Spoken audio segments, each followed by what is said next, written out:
Hello again, everyone. Truck CB Sales here with a tune-up report for Jodi in Texas on this RCI-2970N2.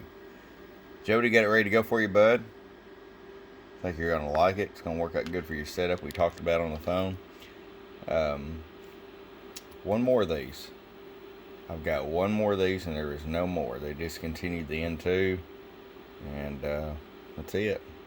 Don't know why the N2 and N4 and DX is my three favorites, but it is what it is. So if this is something what you're looking for, there's one left. You can get on www.truckcbsales.com and pick it up. Let's get right to it. 100-watt slug. Turn my monitor radio off here.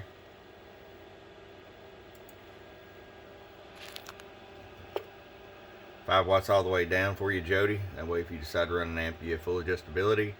40 watts all the way up. I'll show you average power swing. Ooh, 100 watts in the corner. 250 watt slug. Let's go over here to average power. Ooh, getting about 120 average. It's a pretty hot one here. Ooh, 245 peak. Alright, Jodi, it's ready to come to you. Hope you enjoy it and appreciate it from www.truckscbsales.com. Bump up.